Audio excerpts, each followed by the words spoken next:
তাকে বললাম কিভাবে এ পর্যন্ত এলে? আমি আসি নাই, খালি আমার বিবি বাচ্চাও আসছে, আব্বা আম্মাও আইছে, আমরা এখন আরবি। এটা কেমনে হইল? কয় যখনই যায় নামাজে দাঁড়াই তখন দেখি যায় নামাজে কাবার ছবি আছে। আল্লাহর কাছে দোয়া করতাম, ওগো আল্লাহ, আমার কি শুধু কাপড়ে ছাপা কাবা দেখাইবা, আসল কাবা কি আমারে দেখাইবা না আল্লাহ? পরে চিন্তা করলাম হজের মৌসুম চলছে, কাবায় যাইতে না পারি, যারা কাবায় যায় তাদের পর্যন্ত অন্তত যাই। বিমান ভাড়া আমার নাই, ওই জমানার মানুষ জাহাজে কইরা যাইত, তো জাহাজে যাওয়ার ভাড়া আমার নাই। কিন্তু আমার দুইটা পা তো আছে, কমাস কম আমি যে জায়গার থেকে কাবার দিকে হাজিদের জাহাজ ছাড়ে ওই পর্যন্ত হাইটা কমাস কম ওখানে যাই। যারা কাবার মেহমান, যারা চোখ দিয়ে কাবা দেখবে, আমি তাদেরই কমাস কম দেখে আসি। এই নিয়ত করে হাঁটতে হাঁটতে সফিনাতুল হুজ্জাজ যেখান থেকে ছাড়ে ওই পর্যন্ত পায়ে হাইটে গেছে। তো ওখানে দাঁড়ায় দাঁড়ায় হাজিদের মাল সামানা উঠাইতেছে, এটা দেখতেছি। তো হঠাৎ করে যে হজ কর্মী হাজিদের মাল জাহাজে উঠাইতেছে, সে ভারী একটা হাজির সুটকেস উঠাইতে যায়, সে পায়ে ব্যথা পায় ওপর থেকে নিচে পড়ে গেছে। সে যখন অসুস্থ হয়ে গেছে, আমি পাশে দাঁড়ানো, আমি বললাম, ভাই তুমি চুপ করে বসে থাকো, তোমার ভর্তি, তোমার ওই ভলেন্টিয়ার জ্যাকেটটা আমার গায়ে দাও, তোমার কামগুলা আমি করতে থাকি, মায়নাটা তুমি পেয়ে যাও। আমি হাজিদের সেবা করি, কাবায় যাইতে পারবো না, কম আজ কম কাবায় যারা যাবে তাদের খেদমত করে খাদিমুল হুজ্জাজের খাতায় আমি আমার নামটা লেখাই। এই কথা বলতেই সে তার বুদ্ধি খুইলা আমারে দিছে। তো আমি সুটকেস নিয়ে উপরে উঠি, আবার নিচে নামি, আবার হাজিদের সুটকেস নিয়ে উপরে উঠি, মাল এগুলো উঠাইতে উঠাইতে জাহাজ ছাড়ার সময় হয়ে গেছে। আলহামদুলিল্লাহি ওয়া কাফা ওয়া সালামুন আলা ইবাদিহিল্লাযীনা ইসতাফা। أما بعد فأعوذ بالله من الشيطان الرجيم.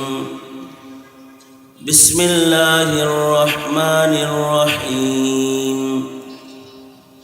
إن أول بيت وضع للناس للذي ببكة مباركا وهدى للعالمين.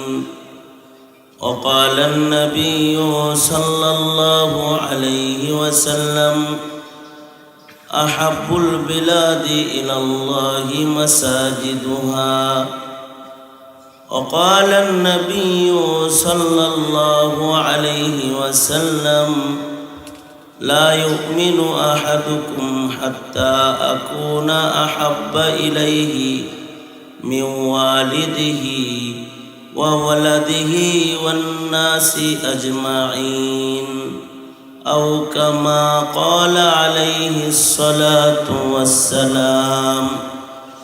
اللهم صل على محمد وعلى آل محمد كما صليت على إبراهيم وعلى آل إبراهيم إنك حميد مجيد.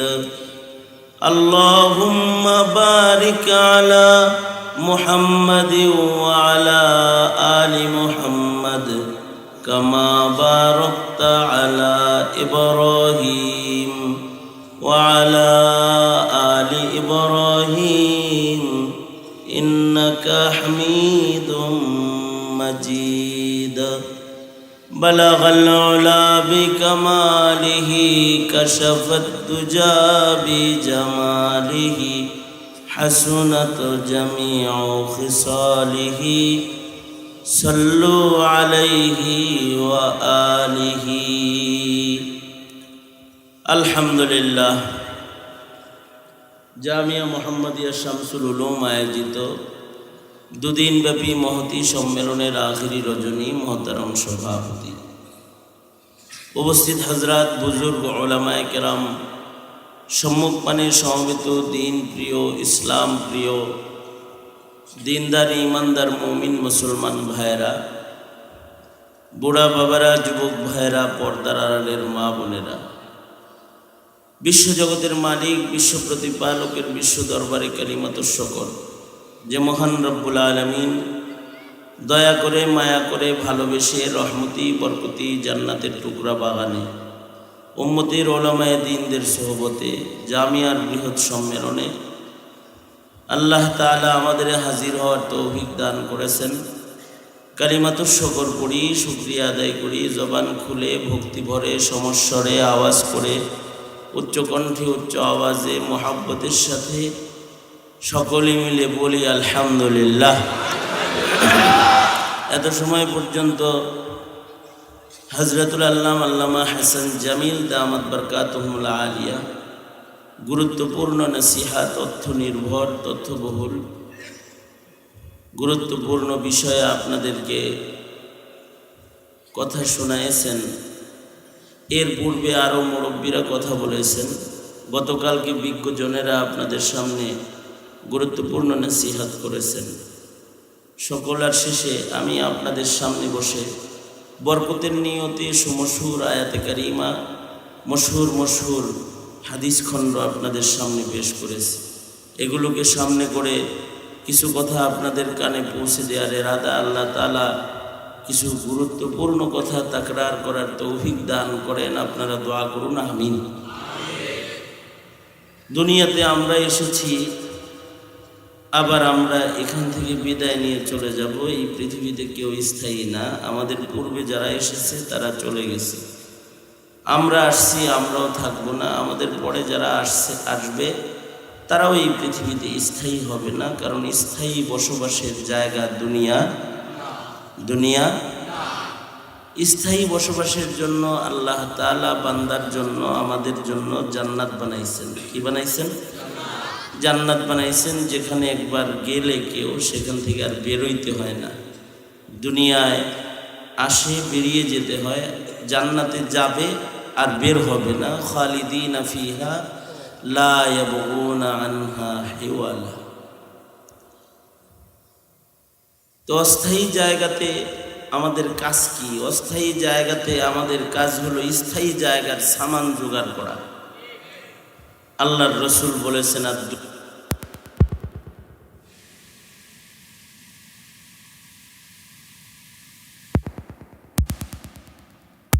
দুনিয়ার কোনো স্বার্থ এখানে আছে। দোনো হাত উপরে তুলেন তো, সোজা করেন, একটু নাড়েন ছাড়েন,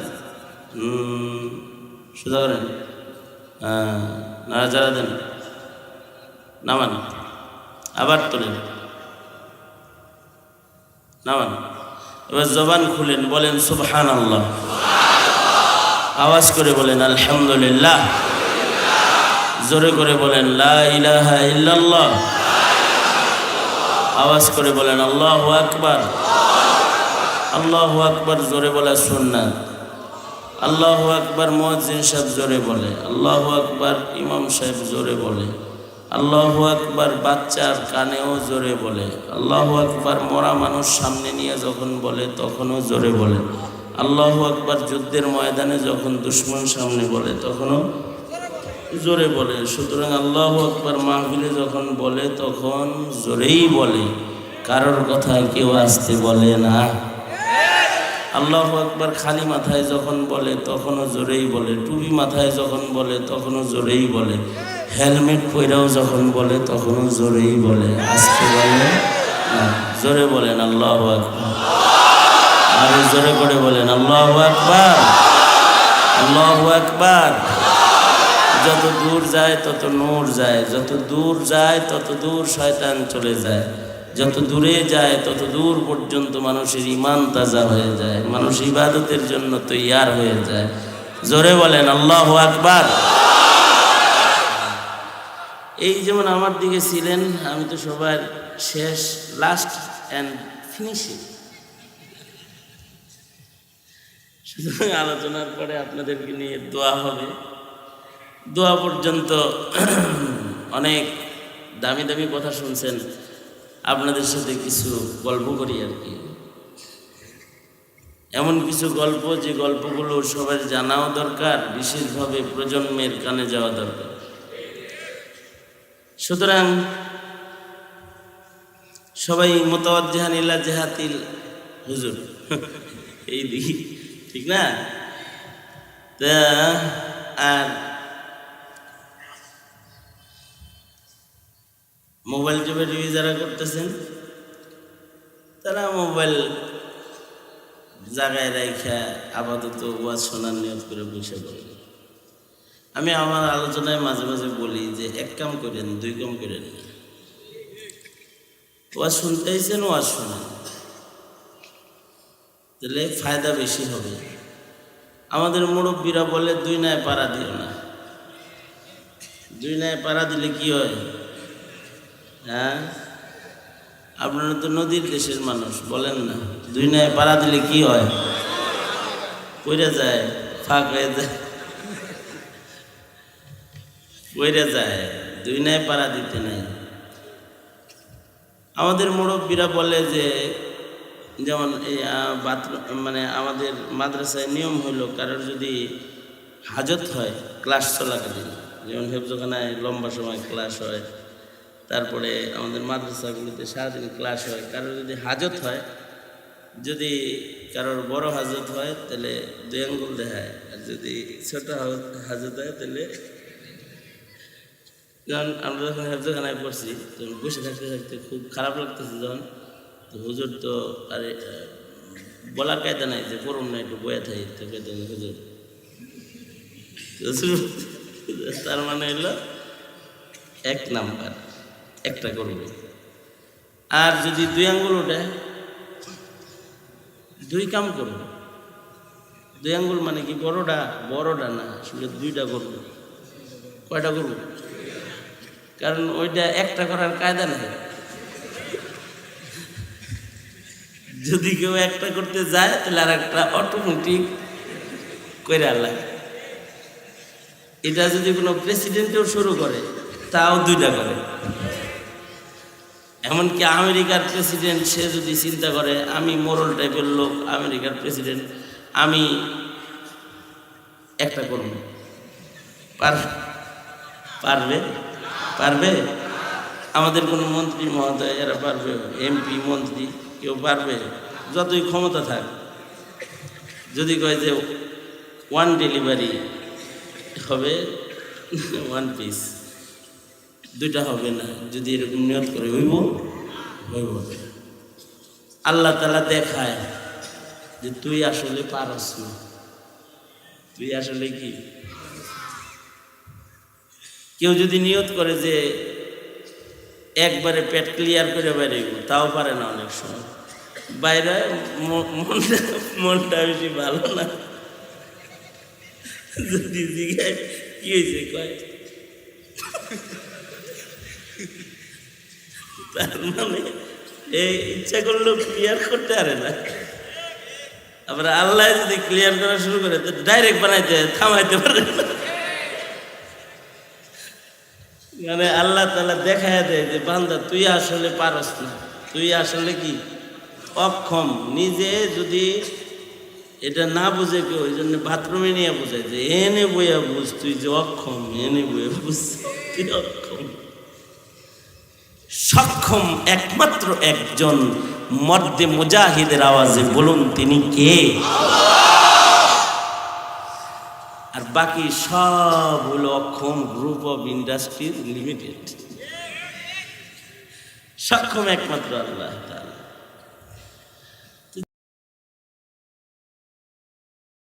যাই হোক, 2 কাম দুই কাম করবেন হলো খালি ওই এক জায়গায় যায়। এছাড়া ইবাদতের ভিতরে দুই কাম এলাও না। এই কারণে নামাজের ভিতরে আমলে কাসির করলে নামাজ ফাসের, মানে এক কাম করে। সুতরাং যেহেতু ওয়াজ শুনতে বসছেন, বসে পড়ছেন, তো এক কাম করেন, দুই কাম করেন। মোবাইল টিভি আপাতত বাদ দেন, সামনে দোয়া কালাম আছে, আখরি মোনাজাত হবে। সুতরাং দিল দিয়া বসে দুই চারটা কথা শোনেন, তো আল্লাহ তাআলা বারাকা দান করবেন। আল্লাহ তাআলা তৌফিক দান করুন। আওয়াজ করে বলুন আমিন। তো আমি যেটা বলতেছিলাম, এই পৃথিবীতে আমরা থাকতে আসি নাই, এখানে অল্প সময়ের জন্য আসছি। মুসাফিরানা জিন্দগি, ইহা হাম সব মুসাফির হ্যায় ওহি আখির ঠিকানা, কোই আগে রওয়ানা হে কোই পিছে রওয়ানা। সবাই মুসাফির হয়ে আসছে, কেউ আগে চলে যাব, কেউ পরে চলে যাব। এখানে থাকা সম্ভব না, তবে যেখানে যাব এটা স্থায়ী, ওখান থেকে আর বের হওয়ার সুযোগ নাই। দোজকে গেলেও স্থায়ী দোজকের বাসিন্দা, খালিদিনা ফিহা আবাদা। আর যদি কেউ জান্নাতি হয়ে যায়, তাইলেও স্থায়ীভাবে জান্নাতে চলে যাবে, জান্নাত থেকে কোনো দিন আর বের হইতে হবে না। এই আখিরাতটা এমনি এমনি পাওয়া যাবে না, কিছু কাজ করতে হবে। সেই কাজগুলোই কেমনে করব, কিভাবে করব, কই করব, এর জন্যই আল্লাহ তাআলা পৃথিবীতে নবী রাসূল প্রেরণ করেছেন। নবীরা জাতিকে ইবাদতের জায়গা চিনাইছে, ইবাদতের তরিকা শিখাইছে, ইবাদতের নিয়ম শিখাইছে, জান্নাত পর্যন্ত যাওয়ার পথ দেখাইছে। এই পৃথিবীতে প্রথম মানুষ যিনি এসেছেন, তিনি এসে এই পৃথিবীতে মানুষকে ইবাদতের ঘর বানায় দিয়েছেন। পৃথিবীর পয়লা স্থাপনা কোনো ফ্যাক্টরি না, কোনো বসবাসের ঘর না। পৃথিবীর প্রথম ঘর হলো ইবাদতের ঘর, কারণ দুনিয়াটা ইবাদতের জায়গা। এ কারণে বাবা আদম আলাইহিস সালাতু ওয়াস সালাম এসে পৃথিবীর পয়লা ঘর বানালেন। ঘরটা বানালেন ইবাদতের জন্য, নিজের বসবাসের জন্য নয়। সারা দুনিয়ার মানুষ ওই ঘরকে ঘিরে ইবাদত করবে, ওই ঘরকে কেন্দ্র করে সবাই আবেদ হবে। সারা দুনিয়ার মানুষের জন্য একটা ঘর বাবা আদম বানাইলেন। ইন্না আউওয়ালা বাইতি উযিআ লিন-নাস, ইন্না আউওয়ালা বাইতি উযিআ লিন-নাস লাল্লাযী বিবাক্কাতা মুবারাকান ওয়া হুদাল লিল আলামিন। নিশ্চয়ই পৃথিবীর প্রথম ঘর হলো মক্কা মুআজ্জমার ওই কালো ঘরটা, যেটা বানানো হয়েছে সারা দুনিয়ার মানুষের জন্য, সারা পৃথিবীর মানুষের জন্য। কাবা বানানো হয়েছে সারা দুনিয়ার জন্য, সারা দুনিয়ার মানুষের জন্য। এবং এই ঘরটার একটা শান হলো ঘরটা হুদাল লিল আলামিন। আল্লাহ তাআলা রব্বুল আলামিন মুহাম্মাদুর রাসূলুল্লাহ সাল্লাল্লাহু আলাইহি ওয়াসাল্লাম রহমাতুল লিল আলামিন। আর কাবা ঘর যেটা, এটা হুদাল লিল আলামিন। সারা দুনিয়ার মানুষ কাবার দিকে ফিরা ইবাদত করে। সারা পৃথিবীর সব মাখলুক কাবাকে মুহাব্বত করে। সারা দুনিয়ার মানুষ কিয়ামত পর্যন্ত মুহাম্মাদুর রাসূলুল্লাহ সাল্লাল্লাহু আলাইহি ওয়াসাল্লামের অনুসরণ করবে। আর সারা দুনিয়ার সব মাখলুক মুহাম্মাদুর রাসূলুল্লাহ সাল্লাল্লাহু আলাইহি ওয়াসাল্লামকে ভালোবাসে, কারণ তিনি রহমাতুল লিল আলামিন। কাবাকেও সারা দুনিয়ার সব মাখলুক ভালোবাসে, কারণ কাবা হুদাল লিল আলামিন। এ কারণে কাবা ঘরের জন্য, ফিলিস্তিনের কাবার জন্য, অথবা মক্কা মুআজ্জমার কাবার জন্য সারা দুনিয়ার মানুষের টান। যদি মানুষের টান নষ্ট হয়ে যায়, সেক্ষেত্রে আশিকের অভাব নাই, আবাবিল আজও আছে, প্রয়োজন পড়লে তারা আসবে। কারণ কাবার টান এটা শুধু মানুষের না, এটা হুদাল্লিল আলামিন। আল্লাহর ঘর কাবার জন্য সব মাখলুকাতের মহব্বত আছে। এই কারণেই আবাবিলদেরও কাবার জন্য মহব্বত হয়েছে, কাবা হিফাজত করতে এসেছে। কিয়ামত পর্যন্ত পৃথিবীর মানুষ যদি কাবার প্রেম ভুলে যায়, তারপরও কাবার প্রেমিক অভাব হবে না। কাবার প্রেম মাখলুকাতরাও প্রকাশ করে। কাবাকে সারা দুনিয়ার সব মাখলুক ভালোবাসে। জালালউদ্দিন রুমি বলে, ছোট ছোট পিপিলিকারাও কাবাকে ভালোবাসি। 7 সাগরের পাশ থেকে ওই পার থেকে একটা পিঁপড়া কাবার মোহব্বতে কান্দে। সাহিল সে লাগা দে মেরে इश्क़ों का सफीना, या रब दिखा दे मुझे मक्का ও মদিনা। নবীর প্রেম অথবা কাবার প্রেম, এটা পিঁপড়ার ভিতরেও আছে। যার ভেতরে কাবার প্রেম নাই তার ঈমান নাই, যার ভেতরে নবীর প্রেম নাই তার ঈমান নাই। এ কারণে দরিদ্র হোক, কাবায় যাওয়ার ক্ষমতা নাই, কিন্তু কাবার মহব্বতে তার কাঁদতে হয়। এটা দরিদ্র মানুষ, সে যদি কাবার প্রেমিক হয়ে যায়, তাহলে পিঁপড়ারে যেমন কবুতর পাঠায় নিয়ে গেছে, গরিবরেও কখনো কখনো লয়ে যায় কান্দে। তাফসিরে মাআরিফুল কোরআন 2টা ইদ্রিস কান্দলবী রহমাতুল্লাহি আলাইহি একটা সংকলন। ইদ্রিস কান্দলবী রহমাতুল্লাহি আলাইহি বলেন যে আমি মক্কায় যায় দেখি যে আমার এলাকার এক গোয়াল মক্কায় আরবি সাইজে ইবাদত করতেছে। গোয়াল বুঝেন? গোয়াল গোয়াল দুধ দুধ দুধ গরু ফালে যে গোয়াল, হে আরবের শায়েখ হয়েছে। ইদ্রিস কান্দলবী বলে, হেরে ধরছে, তুমি কেমনে আইলা? কয় প্রেম করে আইছি। আল্লাহু আকবার। আরো আস্তে করে বলেন, আরো জোরে করে বলেন। কাবায় যাইতে মনে চায়? টাকা হইলেই যাওয়া যায়? বহু ধনী যাইতে পারে না, কিন্তু প্রেমিক চলে যায়। আল্লাহু আকবার বলেন। প্রেমিকদের আল্লাহ ডেকে ডেকে নিয়ে যায়, গরিব হইলেও লয়ে যায়। আমি এই কাবার প্রেমের বয়ান করতেছিলাম এক মাহফিলে। তো ওইখানে এক ধনী লোক বসেছিল। সে বলে, হুজুর, আজকের থেকে আমি ইমাম মুয়াজ্জিন গরিবদেরকে প্রতি বছর 5 জন করে যতদিন বাইচে থাকি কাবায় নেওয়ার নিয়ত করলাম। এগোইতেছে। মনে মনে ভাবলাম, দেখছ এলাকার মুয়াজ্জিন ইমামকে কপাল আল্লাহ কেমনে খুলে, মানে কার হৃদয়ে কি ঢেলে দিছে। ইদ্রিস কান্দলবী রহমাতুল্লাহ আলাইহি বলেন, যা দেখি গোয়াল আরবি সাইজে বয়ে রয়েছে। তাকে বললাম, কিভাবে এ পর্যন্ত এলে? আমি আসি নাই, খালি আমার বিবি বাচ্চাও আসছে, আব্বা আম্মাও আইছে, আমরা এখন আরবি। এটা কেমনে হইল? কয়, যখনই যায় নামাজে দাঁড়াই তখন দেখি যায় নামাজে কাবার ছবি আছে। আল্লাহর কাছে দোয়া করতাম, ওগো আল্লাহ, আমার কি শুধু কাপড়ে ছাপা কাবা দেখাইবা, আসল কাবা কি আমারে দেখাইবা না আল্লাহ? পরে চিন্তা করলাম, হজের মৌসুম চলছে, কাবায় যাইতে না পারি, যারা কাবায় যায় তাদের পর্যন্ত অন্তত যাই। বিমান ভাড়া আমার নাই।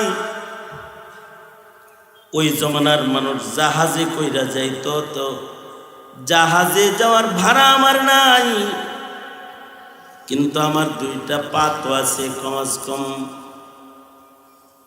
আমি যে জায়গা থেকে কাবার দিকে হাজিদের জাহাজ ছাড়ে ওই পর্যন্ত হাইটা কমাস কম ওখানে যাই। যারা কাবার মেহমান, যারা চোখ দিয়ে কাবা দেখবে, আমি তাদেরই কমাস কম দেখে আসি। এই নিয়ত করে হাঁটতে হাঁটতে সফিনাতুল হুজ্জাজ যেখান থেকে ছাড়ে ওই পর্যন্ত পায়ে হাইটে গেছে। তো ওখানে দাঁড়ায় দাঁড়ায় হাজিদের মাল সামানা উঠাইতেছে, এটা দেখতেছি।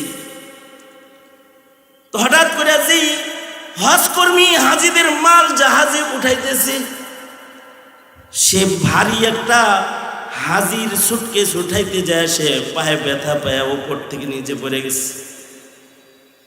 সে যখন অসুস্থ হয়ে গেছে, আমি পাশে দাঁড়ানো, আমি বললাম, ভাই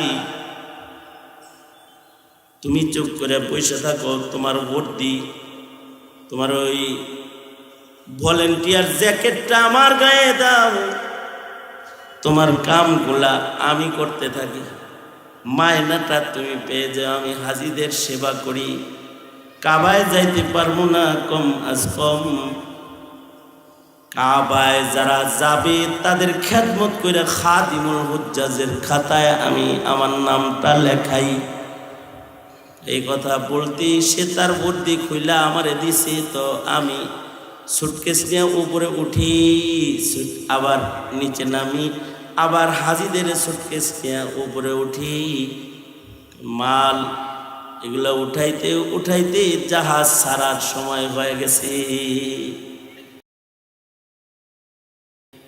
জাহাজ যখন ছাড়ার সময় হয়েছে, তা আমি বর্দিটা নিচে ফেলাইয়া দিয়ে কইলাম, ভাই তোমার বর্দি তুমি গায়ে দিয়া বেতন লিয়া বাইর যাও গা। এই জাহাজে কত লোক বাদাম বেছে, কত কিছু বেছে, এক ফাঁক দিয়া আমি একটু চালাকি কইরা এর ভিতরেই কিছু সময় কাটাই, সাগরে নিয়ে তার ফালাইয়া দিতে পারবো না। ওরও কি বুঝাইছে। ইদ্রিস কান্দলবি বলেন নিচের থেকে, ঠিক আছে যাক, উপকার করছিস, তোর একটু উপকার করলাম, যা। এরপরে আমি জাহাজের ভিতরে খালি ঘুরি, এই হাজির এটা ধুয়ে দেই, এই হাজির এই খেদমত করে দেই, হাজিদের সাথেই আমি খাই। খাইতে খাইতে হঠাৎ করে কিছুদিন পরে যখন জাহাজটা জেদ্দা বন্দরের কাছাকাছি গেছে, বাতিগুলো যখন দেখা হইতেছে, তখন এই সফিনা, এই হাজিদের জলজাহাজ থেকে ঘোষণা এলো, হাজিরা তলবিয়া পড়ো, জোরে জোরে তলবিয়া পড়ো। ওই যে সামনে জেদ্দা বন্দর দেখা যায়, ওখানে নামায় দিলে সামনে গেলে কাবা পাবা। দীর্ঘদিনের সাধনার পরে হাজিরা কাবা দেখবে, তো জাহাজের ভেতরে চিল্লায় চিল্লায় তাকবীর পড়তেছে, তালবিয়া পড়তেছে। আমি তখন চিন্তা করলাম, আল্লাহ যেহেতু এই পর্যন্ত আনছি, কত সহজে আমি ফেরত যাওয়ার না। সবাই তো কাগজপত্র নিয়ে লাইনে দাঁড়ায়া তারা টার্মিনাল দিয়ে বের হবি, আমি আল্লাহর নাম নিয়া জেদ্দার সাগরের ভেতরে ঝাঁপায়া পড়লাম। সাঁতার কাইটা তীরের দিকে যাওয়ার চেষ্টা করলাম। আমি বিনা কাগজে দেখিনি, কোনো ফাঁক দিয়ে নি মক্কার দিকে একটু যাওয়া যায়। আমি সাগরে লাভ দিছি, আল্লাহর কি কুদরত, লাঠি ওরা শরবত। আমি কেবল গেছি সাগর পারে, ওই দিক দিয়া দেখি একটা ঘরে রাতের বেলায় মিটমিট বাতি জ্বলতেছে, আর ঘরের ভেতর থেকে বাচ্চার কান্নার আওয়াজ পাওয়া যায়। একটা বাচ্চা কান্না করতেছে। বাচ্চারা কান্না করলে যদি থামাইতে না পারে, বাড়ির মানুষ কিন্তু পাগল হয়ে যায়। বাচ্চাটার সমস্যা হলো তার মায়ের স্তনের দুধ পাইতেছে না, আর ওই বাড়ির সমস্যা হলো বাড়িতে একটি গরু থাকলেও বাড়ির মালিক ধোয়াইতে পারতেছে না। এটা কাছে গেলেই এটা লাথি দেয়, চলে আসে, আর দুধ ধোয়াইতে পারে না। এই তামাশা ঘরের ফাঁক দিয়ে দেখে আমি কাছে যায়া আওয়াজ দিলে আমার দিকে তাকাইছে, তো আমি আমার ভাষায় বুঝাইলাম,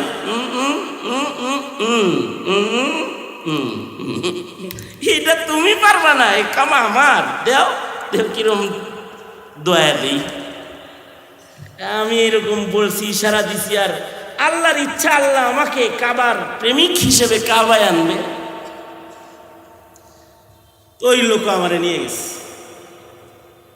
আমারে নিয়ে গেলে বললাম যে এই বাটি ধরছে, বালতি আনো, বালতি আনো। আমরা একটু পারি না বালতি। হ্যাঁ বালতি নিয়ে আসো, বালতি ভরা দুধ হবে, স্তনে অনেক দুধ। বড় ভাণ্ড আনতে ইশারা করলাম, সে বড় একটা বালতি আনলে আমি সুন্দর করে ওর পাগুলাকে আটকায়া পুরান স্টাইলে বাড়ির নিয়মে সুন্দর করে দুধ দহন করে বালতিটা বইরা দিলাম। বইরা দিয়া বললাম, ভাই মক্কা কোথায়, কাবা কোথায়, কোন পথে গেলে কাবায় যাওয়া যাবে? আমি দূর থেকে আসছি, কাবায় যাবো। সে কয়, কাগজ ছাড়া যাইতে পারবি না, তোরে আমি লয়ে যাবো। আগে আমার নাতি থামা, তুই দয়া দয়া দুধ খাওয়াবি আগে, তোরে ভিসা দিব। শেষ পর্যায়ে এক পর্যায়ে সে আমাকে সেখানে আটকায়া দিলে আমি বললাম, না আমি তো বাড়ি ফিরে যাবো। কয় না, তোর বাড়ির লোকগুলো আনামু, তোর মতো একটা গোয়াল আমার বড় দরকার। তোরে কাবা দেখাবো না, শুধু মক্কা শহরে আমার একটা গোয়াল আছে, আমার একটা গাভীর ফার্ম আছে, ওইটার ম্যানেজার তোরে বানাও। তোর মা বাপরে আনমু, বাচ্চাগুলো আনমু, বড় আনমু। লোক পাঠায়া, কাগজ পাঠায়া পরের জাহাজে আমার সবাইকে আরব দেশে লয়ে আইছে। আর আমাকে আল্লাহ তাআলা মক্কা নগরের ডায়েরি ফার্মের ম্যানেজার বানাইছে।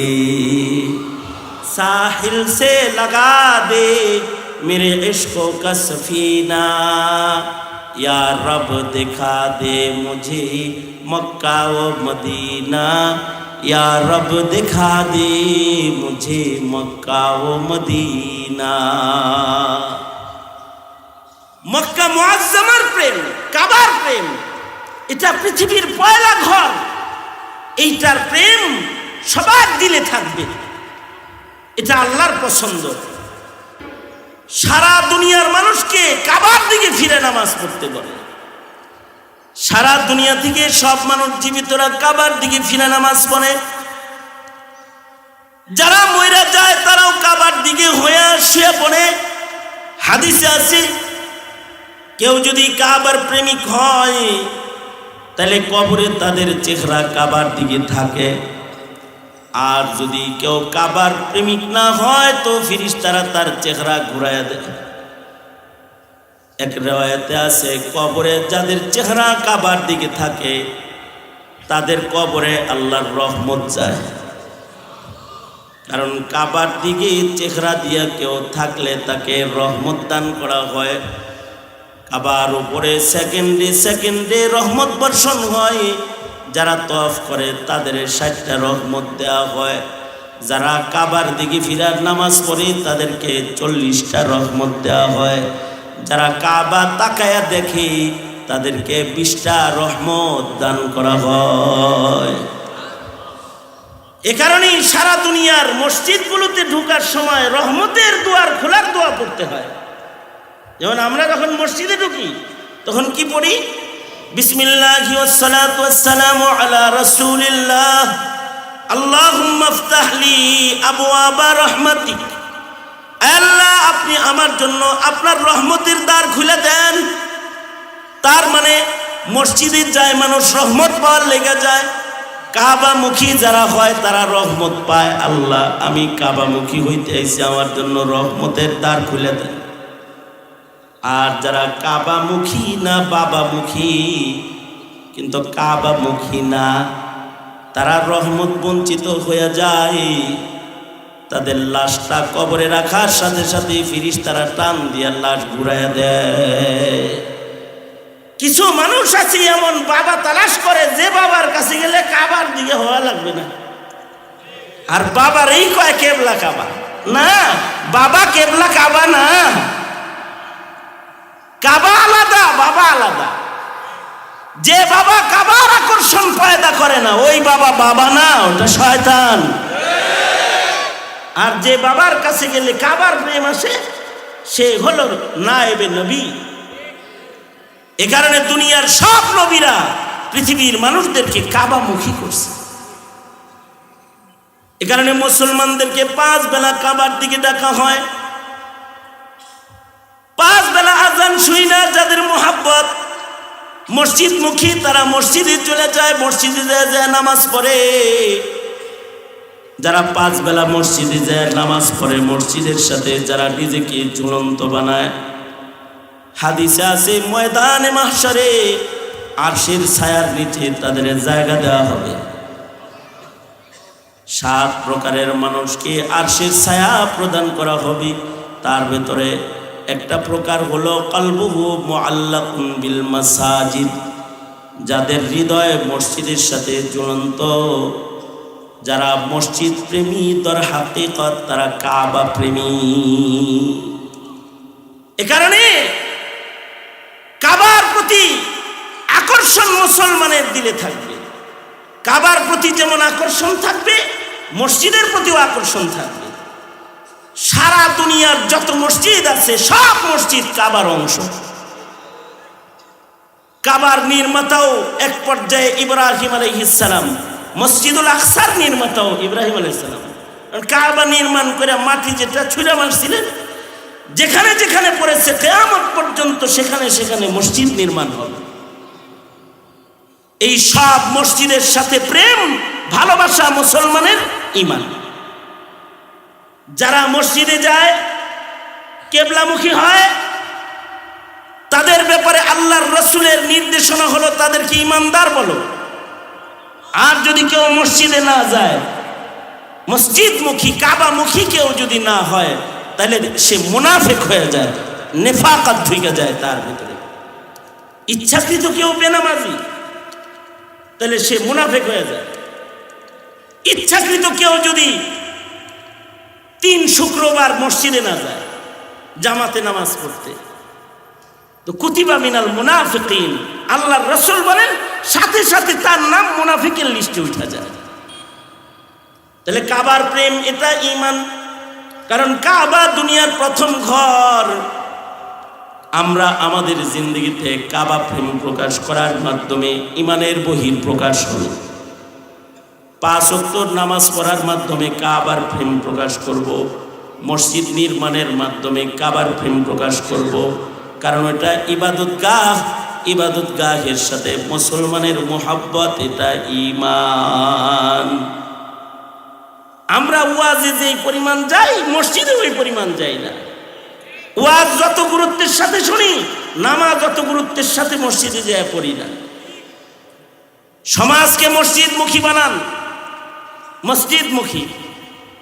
সমাজের প্রতিটি মানুষকে জামাতের সাথে নামাজ পড়ার আদত গড়ান, তাহলে সমাজ সুন্দর হয়ে যাবে। আল্লাহর রাসূল সাল্লাল্লাহু আলাইহি ওয়াসাল্লাম তো যারা মসজিদে যায় নামাজ পড়ে না, তাদের ঘর বাড়ি জ্বালানোর হুমকি দিচ্ছেন। তাদের ঘর বাড়ি জ্বালা দাও, এদের সম্পর্ক মসজিদের সাথে নাই। আমরা আমাদের সন্তানগুলাকে মসজিদমুখী না বানানোর কারণে নাস্তিকমুখী হয়ে যাইতেছে। নাস্তিকমুখী, নাস্তিক্যবাদমুখী, পাপাচারমুখী, গুনাহমুখী হয়ে যাইতেছে। এ কারণে নিজের ঘরের ভিতরে কাবা প্রেমিক পয়দা করা, কাবার আলোচনা করা, কাবার টান পয়দা হয় এমন আলোচনা ঘরের ভেতরে করা, কাবার সাথে মোহাব্বত পয়দা হয়, মুমিনের যেন কাবার সাথে মোহাব্বত বাড়ে এমন আলোচনা করাটা, এটা কিয়ামত পর্যন্ত ইবাদত। কারণ ওটা হুদাল্লিল আলামিন। সারা দুনিয়ার মানুষ রহমত পাইতে হলে সকলকে কাবা মুখী থাকতে হবে। এ কারণে কাবাকে শুধু মুমিন মোহাব্বত করে না, সবাই মোহাব্বত করে। নবীকেও শুধু মুমিন মোহাব্বত করে না, নবীকেও সবাই মোহাব্বত করে। আশ্চর্য একটা মিল। কাবাকেও মরা কাঠেও মোহাব্বত করে। তাফসীরে আছে হযরত নূহ আলাইহিস সালাতু ওয়াস সালামের যে কিস্তি, এটা তো কাঠের নৌকা, কিন্তু এটা প্রতিদিন কাবাকে তওয়াফ করত। আল্লাহু আকবার, জোরে বলেন আল্লাহু আকবার। এই কাবার জন্য মরা কাঠেরও প্রেম আছে। মুহাম্মদুর রাসূলুল্লাহ সাল্লাল্লাহু আলাইহি সাল্লামের জন্য মরা কাঠের প্রেম আছে। মরা একটা খেজুর গাছ নবীর প্রেমে কান্ত। আমাদের অবস্থা কি? আমাদের নবীর প্রেম নাই, নেতার প্রেম আছে। ধর্মের প্রেম নাই, দলের প্রেম আছে। দলের জন্য যতটা ত্যাগ দেই ধর্মের জন্য ওই ত্যাগ দেই না, নবীর জন্য ওই ত্যাগ দেই না, নেতার জন্য যেই ত্যাগ আমরা দিই।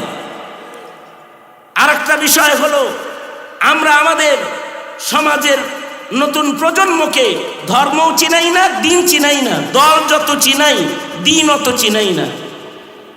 আমাদের মুসলমানদেরকে পাপাচারের পরিচয় যত দেই ধর্মের পরিচয় অত দেই না, গুনাহের পরিচয় যত দিই। গুনাহ শিখে এমন জায়গায় নিজেরা নিজেদের সন্তানদেরকে আমরা লইয়া যাই। এখন কিন্তু পার্ক বাণিজ্য এটা খুব তুঙ্গে বাংলাদেশে। ছুটির দিবস হইলেই সন্তানদেরকে নিয়ে পার্কে যায় যত নষ্টামি আর বান্দ্রামি এগুলো সচক্ষে দেখানোর লিডিং ঘরের কর্তারা নিজের সন্তানদেরকে নিয়ে দেয়। এতটুকুন যদি ধর্ম শিক্ষার প্রচেষ্টা আমাদের থাকতো তাহলে আমাদের সন্তানরা ধর্মীয় অনুশীলন ভালো পারত। ছুটির দিনে যদি ধর্ম শিক্ষার ব্যবস্থা হতো তাইলে দিন সম্পর্কে মায়া মমতা ভালোবাসা বাড়ত। আমরা আমাদের সন্তানদেরকে নিজেদের মুসলমানিত্বের পরিচয়টুকুন এটা তালিমের মাধ্যমে দেওয়ার ব্যাপারে এখন আগ্রহী না। সকালবেলার সবাহি মক্তব বন্ধ হয়ে গেছে, এখন সকালে হয় নার্সারি কেজি, ঢোলের বাড়ি পিটি আর ললিত কলার ট্রেনিং সকাল ভোরবেলায় হয়। সঙ্গত কারণে ধর্মের সাথে আমাদের প্রজন্মের সম্পর্ক নাই। তবে যারা নিজের সন্তানদেরকে মাদ্রাসায় দিয়েছে আমরা মনে করি এগুলো বেকুব, এরা ভালো কাজ করে নাই, ডাক্তার বানাইলো না, ইঞ্জিনিয়ার বানাইলো না, মোল্লা বানাইতে ছেলে মাদ্রাসায় দিয়েছে। অথচ একজন মুমিন তার সন্তানকে দিনদার বানানোর মেহনত করবে আগে, ডাক্তার তো পরে, ইঞ্জিনিয়ার পরে।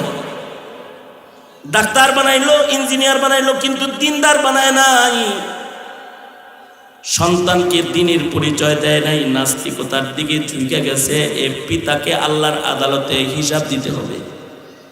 কারণ আগের যুগে দিন শিখানোর জন্য পয়গম্বরদের আগমন হইতো, পয়গম্বররা এসে এসে তামবিহ করত, সতর্ক বাণী দিত, মানুষদেরকে দিনের পথ দেখাইতো। কিয়ামত পর্যন্ত আর কোনো নবী আসবে না। মুহাম্মাদুর রাসূলুল্লাহ সাল্লাল্লাহু আলাইহি ওয়াসাল্লাম মাদ্রাসা নির্মাণ করে গেছেন দিন রক্ষার জন্য। খলিলুল্লাহ মুসলিম জাতির পিতা ইবাদতের জায়গা বানাইছেন, আর হাবিবুল্লাহ মুসলমানদের নবী মাদ্রাসা বানাইছেন। সারা দুনিয়ায় মসজিদ মাদ্রাসা যতদিন আবাদ থাকবে ততদিন শান্তি থাকবে।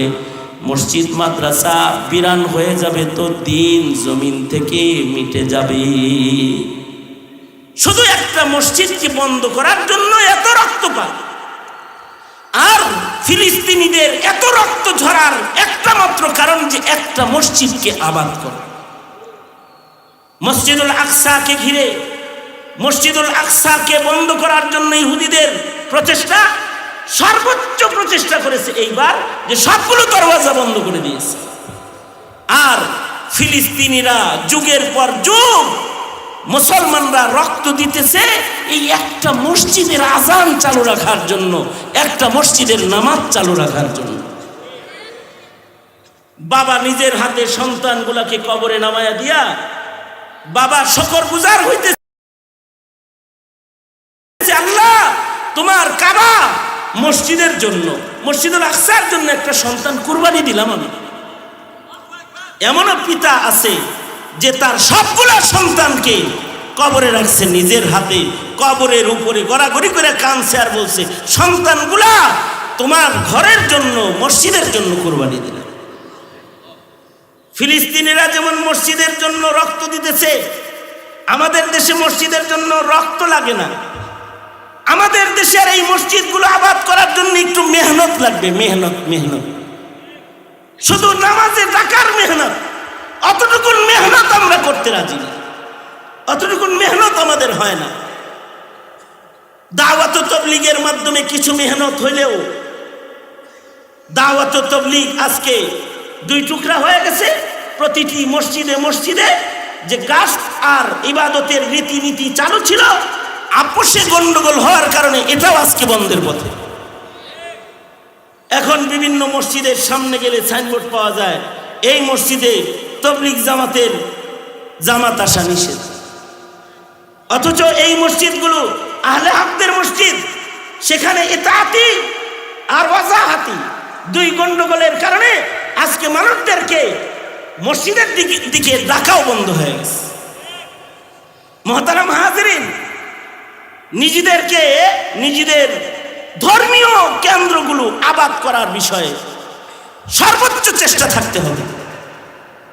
আমাদের দেশের মাদ্রাসাগুলোকে বন্ধ করার জন্য নাস্তিকরা উঠে পড়ে লাগছে।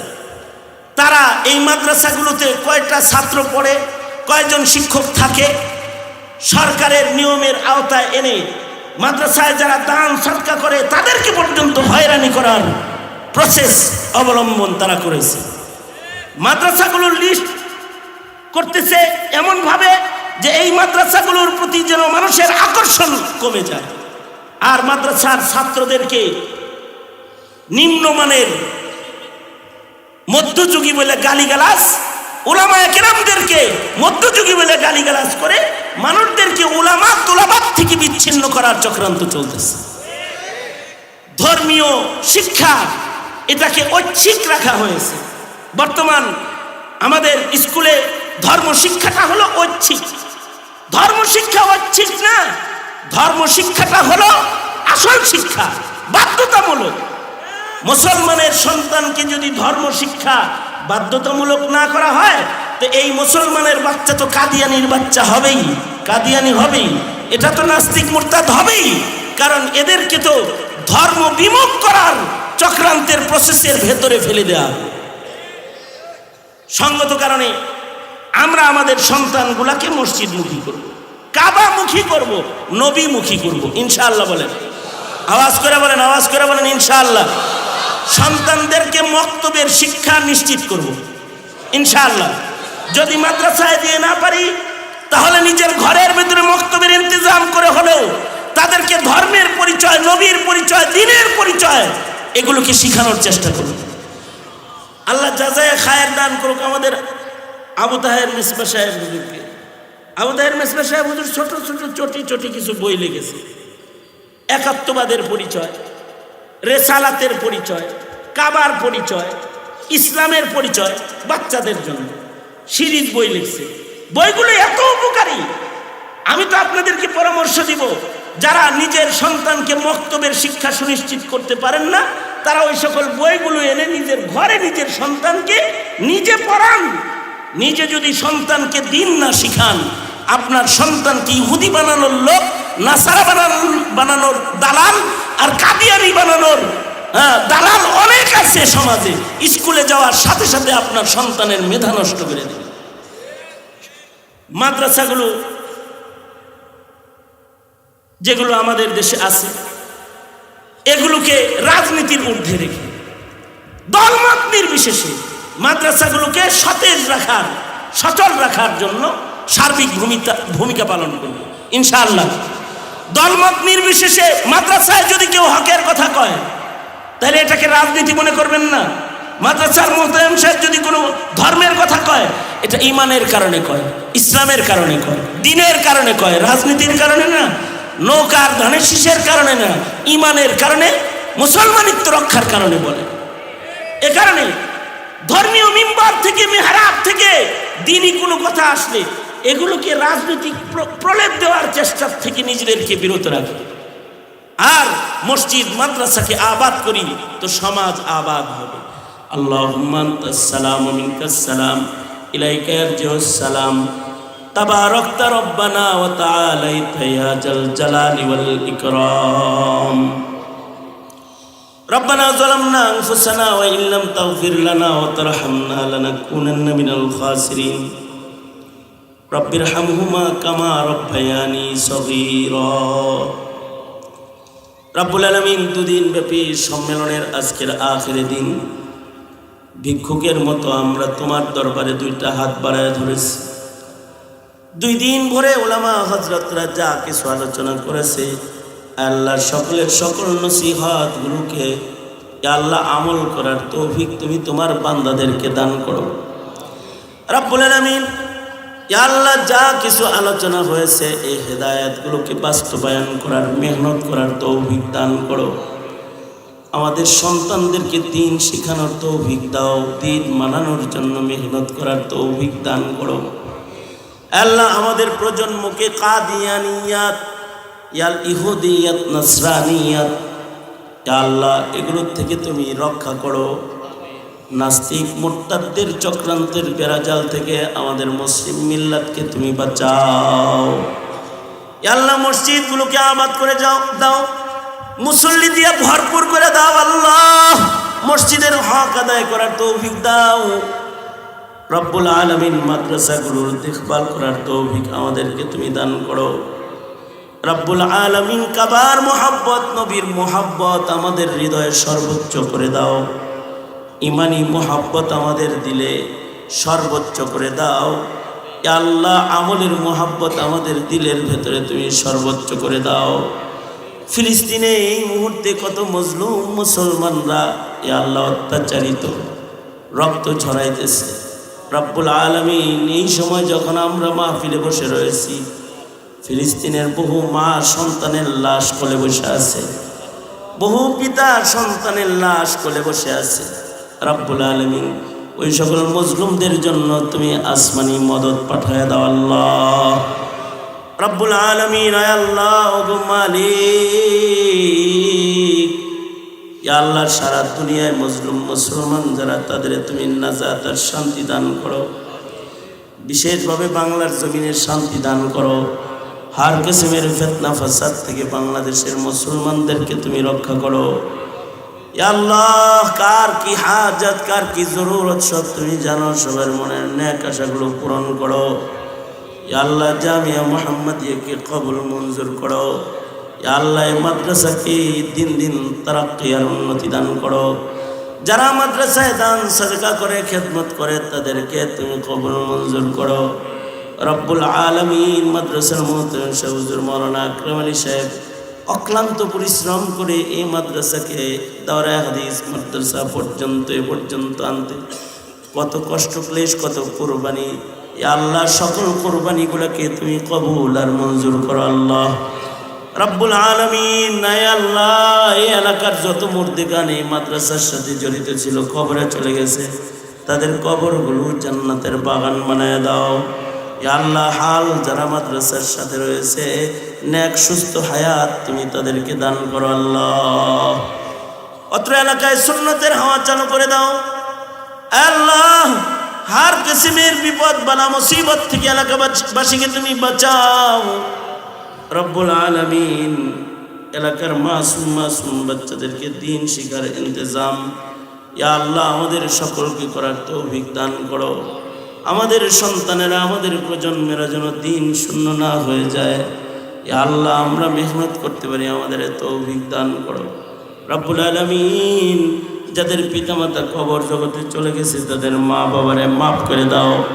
যাদের পিতামাতা অসুস্থ তাদের সুস্থ করে দাও। ইয়া আল্লাহ যত আপনজন আমাদের কবরে আছে তাদের মাফ করে দাও রব্বুল আলামিন। বন্দিশালায় মজলুম ওলামায়ে কেরাম যারা বন্দি আছে ইয়া আল্লাহ তাদেরকে জিন্দান খানা থেকে তুমি মুক্তি দান করো আল্লাহ। ইয়া আল্লাহ রব্বুল আলামিন ওলামায়ে কেরামের আজমত বুঝার তৌফিক সরকারকে তুমি দান করো। ইয়া আল্লাহ ওলামায়ে কেরামদের প্রতি রহমের আচরণ করার তৌফিক দান করো। হার কিসমের পেরেশানি থেকে ওলামা সমাজকে তুমি হিফাজত করো। মামলা মোকদ্দমা ইয়া আল্লাহ থেকে মজলুমদেরকে তুমি রেহাই দান করো আল্লাহ। এই মুহূর্তে আমাদের সালাম পেয়ারা নবীর রওজায়ে আতহারে পৌঁছায় দাও। যত কল্যাণ যত মঙ্গল সব আমাদের দান করো। অকল্যাণ হতে আমাদেরকে তুমি হিফাজত করো আল্লাহ। اللهم اجعل ثارنا على من ظلمنا وانصرنا على من عادانا ولا تجعل مصيبتنا في ديننا ولا تجعل الدنيا أكبر همنا ولا مبلغ علمنا ولا غاية رغبتنا ولا تسلط علينا من لا يرحمنا اللهم زدنا ولا تنقصنا وأكرمنا ولا تهنا وأعطنا ولا تحرمنا وآثرنا ولا تؤثر علينا وأرزنا وارض عنا يا كريم يا جابر العظم الكثير يا رازق الطفل الصغير يا بديع العجائب بالخير يا بديع اللهم أجرنا من خزي الدنيا وعذاب الآخرة اللهم عافنا في قدرتك وادخلنا في رحمتك اللهم اجعلنا من التوابين واجعلنا من المتطهرين واجعلنا من عبادك الصالحين الغر المحجلين الوفد المتقبلين